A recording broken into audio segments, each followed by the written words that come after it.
Hello mga kaibigan, welcome to Inday Running. Ayan, welcome sa ating farming na sigarilyas. Ayan po, ayan Ito mga kaibigan, tingnan mo po, ang laki na. Ayan, pinatanda po natin yan. O kunin na sana natin, pero iniwan ko lang para magkaroon po tayo ng seeds, mga similya. Gawa po tayo kasi mahirap ito ditong hanapin Napakabihira itong hanapin na seeds. Kaya ako po mga kaibigan, so pagkatapos niyan, mayroon pong mga sunod-sunod dito. Ayan malaki na to. Pwede na natin yung kainin mga kaibigan, ayan. At saka marami ditong mga maliliit pa na mga bulaklak, nagsisimula pa. O yun, ang daming mga flowers, di ba?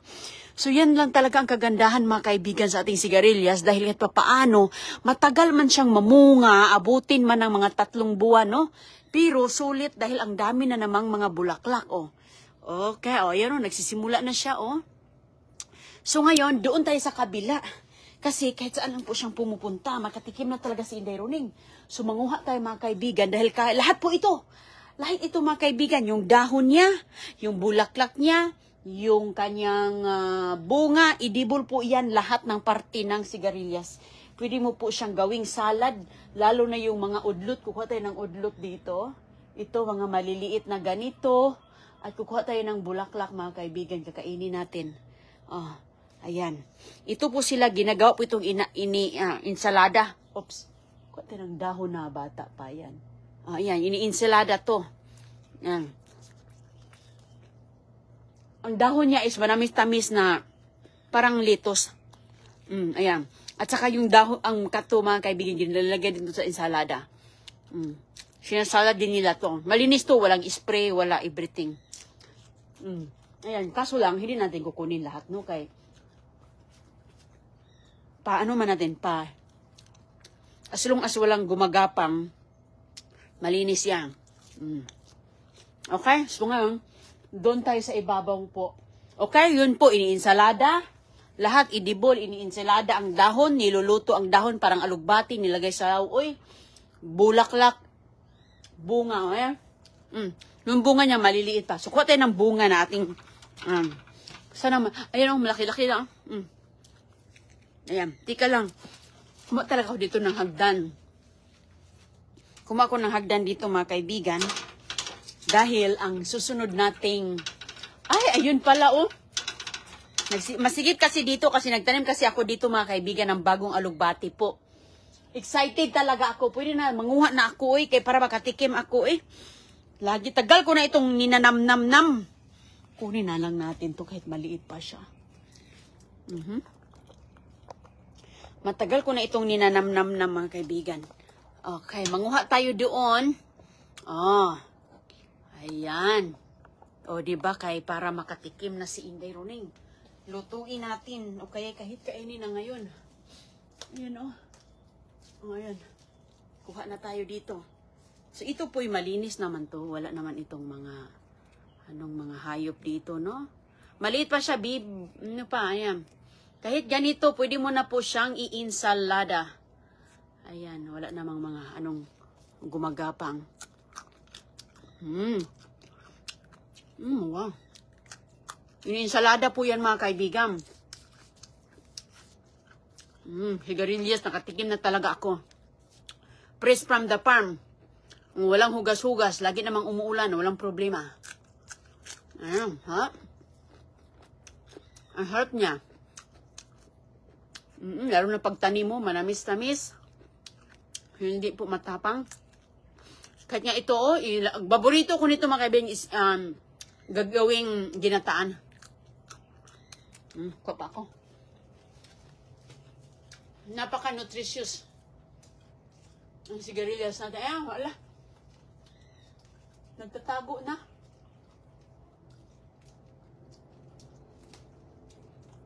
Maliit pa siya, hahaba pa to. Kukunin ko na lang kay. Ayan, Ayan, unang pitas natin. Ang dami pa dito, Ayan, yung mga bunga po, natin siya. Yung iba dito, pumupunta na, Putulin ko yung pumupunta sa kapitbahay. Nagsisimula na siya, maliit pa, Kinuha na ni Inday Roning kahit maliit pa. Kaya,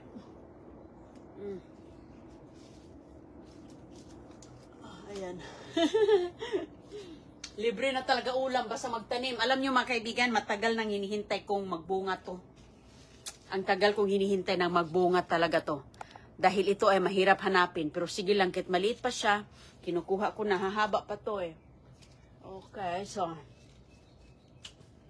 Oh, masarap. Oh, masyado maliit pa to. Tinatanggal ko na. Tinatanggal na. Tama na to. Okay na to. Lagyan ko lang. Gisahin ko to mga kaibigan. Paborito ko. Gisahin to eh. Gisahin at saka lagyan ng gata. Ay. Oh, meron pa pero kaso mga malil, tiny. Ayan. Saka, magtatanim pa din tayo. Ang dami mga bulaklak, oh. Kailangan natin itong mga, kahit saan lang siya gumagapang, oh, tingnan mo. Kahit saan lang po siya gumagapang. So, medyo malaki, lawak naman ang kanilang gagapangan dito. So, kailangan mo lang siyang imomonitor, no? Hindi ko na monitor mga kaibigan, kaya naging ganyan. So, ito dito, yung aking upo, tatanggalin natin yung upo natin. Kasi yung upo, hindi naman yan talaga para dyan. Tumubo lang siya ng kusa. Hindi kay mawawala ang kanyang nutrition. Ayan, nutrition sa lupa ba? Tinanggal ko na yung upo ko.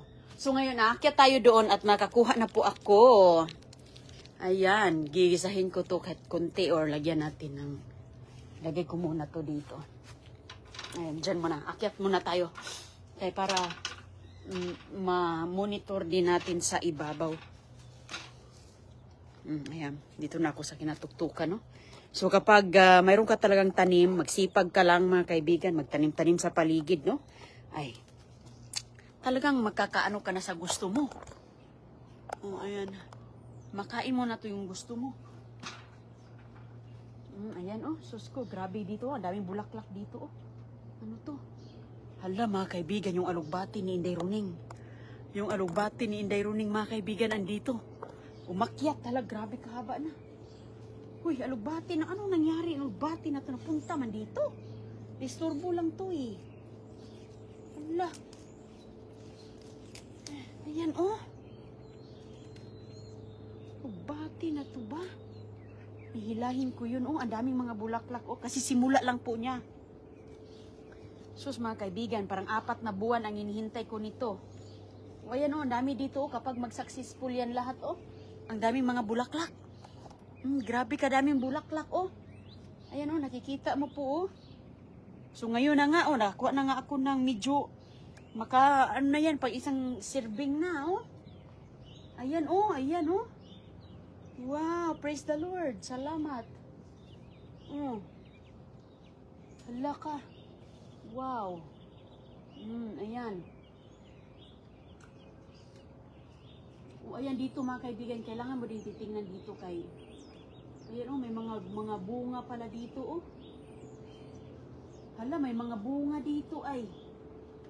Kaso maliliit pa. So ngayon, kailangan nating anuin pala. Mga kaibigan, kailangan ko pala ditong pag mag-harvest tayo, mangukay tayo dito, ukay. Naku, para pala itong ukay-ukay. Uy, ayan yung kapitbahay ko. Ang ganda ng kapitbahay ko. Ang ganda ng kapitbahay ko, mga kaibigan. O, kita nyo yung pagpaligid nila. Walang tanim-tanim, walang bulaklak. Walang katanim-tanim, mga kaibigan. Hindi gaya kay Inday Roning na kahit saan nila may tanim. Ayan, oh. Sus ko. Oh, may mga, ang dami, oh, prabuyag, oh. Ayan, bunga na yan. Tapos doon, para tayo dito mangukay-ngukay ba? Oh, ayan, oh, nandoon. Pinailalim natin yan para makita ko. Oh, ang dami mga bulaklak, oh. Kasi simula lang talaga niya. So, ito po ay nasa 70 to 150 days po. Magbunga. Ayan. Kasi, matagal talaga ang sigarilyas ba? Yan yung experience ko. Ayan, oh. Oh, diba? So, hanggang doon sa kabila, mga bulaklak siya, oh. Ayan, masaya talaga ako mga kaibigan dahil ngayon nakatikim na talaga ako sa aking tanim. Hindi talaga ako nawala ng pag-asa ba. Kasi nga, malapit na ako mawala ng pag-asa nito eh. Kasi nga, matagal. Binunot ko na. Sabi ko, magtanim na lang ako ng iba, yung mabilis na mamunga. So ngayon, nagtyaga talaga ako kaya wala ka talagang makikita dito. Ayan, oh, halaka, grabe. So, ayan, pag may bunga na yan, namulaklak na siya, mga maliliit. Ito, oh. Andito lang sa gilid, oh. Oh, ayan. Ganda-ganda mga kaibigan, oh. Di ba? So, nahinay ka dito kay, di nakatikim na talaga ako sa aking pinagtyagaan, oh. Uy, ayan, oh, malaki-laki na itong isa dito, ay. Kailangan mo kuha ng hagdan. Grabe naman kasi si Chris magawa, uy. Tingnan, matangkad kasi si Chris eh. Kasi sabi niya, pag magdaan siya dito, ayun yung masagip yung ulo niya. Kaya ako tuloy, bago ko yan mahawakan, maghagdan pa ako. Kaya ngayon, nako, ako na tuloy ang mahirapan, maghagdan-hagdan pa. Ito, oh, asa na yung nakita ko. Minsan kasi pareho ang kulay nila, kaya kailangan mong ukay-ukayin. Asa na yun, eh? Ayun, oh, dalawa pala dito sa gilid, oh. Ayan. So ngayon mga kaibigan, ito pinatanda ko siya. Magtanim tayo, oh, sige. Dami pa dito, oh. Ayan, nasa gilid. Oh. Oh, sana mag-ano siya. Pero maganda talaga pag maraming bulaklak, oh. Ayan, oh. The more bulaklak, the more bunga. Oh, bahala na yung iba kasi natatanggal yung bunga, normal naman talaga yan.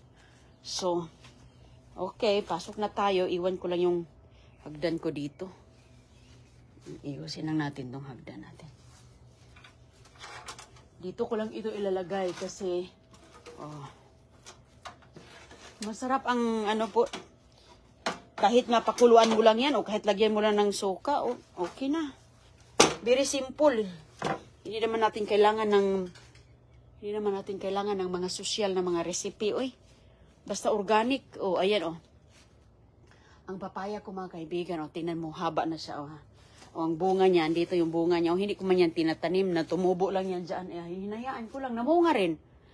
Oh, hindi ko yan inalagaan. Oy, tinanim ko lang dyan. Daming ang mga, mga damo, oh. Hindi ko nga nalinis. Pero namunga siya, sunod-sunod ang bunga niya. Pakain niya sa manok pag mahinog na. So ngayon dito, tinanggal ko yung aking mga malunggay dyan po, kaya wala kayong makikita. Ayan. Naka-harvest na ako sa aking sigarilyas kahit babies, maliit pa. Tinanggal ko na kahit maliit pa. Di ba? First time ko ngayon talaga, sus. Ngayon ko pa ito na mga kaibigan natikman. Kaya wala talaga yan dito ay. Tapos, yung ating mga upo, patula pala. Yung upo ko hindi man lumabas, yung punla. Yung patula natin, oh. Asan yung iba? Tingnan natin kasi baka mayroon na namang mga bulaklak na nagbubuka-buka. Grabe talaga itong aking nagbubulaklak pa rin ang aking mga sitaw. Oh, grabe yung sitaw na to. Wala na yan. Tapos na yung sitaw natin. Wala na po tayong sitaw mga kaibigan. Tapos na. So, tanim na naman ulit tayo. Ay, wala ka. Ang bilis niyang humaba. Oh, kahapon ang liit pa nito. Pero ngayon ang haba na. So, ngayon mga kaibigan, ay, hala ka. Itong isa, oh, ayan, oh. Oh, lumaba na rin. Itong isa, kahapon pa to. Ayan, dami ditong mga bulaklak, lalo na pag magtanim ka po ng patola. Hindi siya alagain. Grabe kadaming bunga mga kaibigan. Pero buyag, oh. Ayan, oh. Ayan. Oh, yan ang ating tinitignan. Oh, ito pa, oh. Kita nyo, oh. Ayan, oh. Oh, diba? Ganyan po. Basta mag-garden ka lang, magtiyaga ka lang. Mayroon ka talagang ma-harvest. Hindi na natin kailangang bibili. Hala, andito, wala ka. Hindi ko ito naalala. May nagtago dito, oh, ka. Oh, ayun, oh. Pwede na yung maluto, oh, kapag, kahit ganyan kaliit, okay na yan. Makapag, ka pa dyan, sa sardinas. Hindi mo na kailangan maghintay pa. Hintayin mo, lalaki. Pero atat na ka nang magluto, pwede na yun. So ngayon, tingnan natin yung papaya natin. Grabe si CG, ubos niya yung papaya kahapon. Ubos na yung Julio, ayan pa doon, oh. Grabe talaga yung papaya ko, namangha talaga si Ate Selena. Sabi niya, wow, ang papaya ni Inday, grabe kalaki. Hala, oy. Yung hindi makahintay, kahit maliit pa, kinuha na.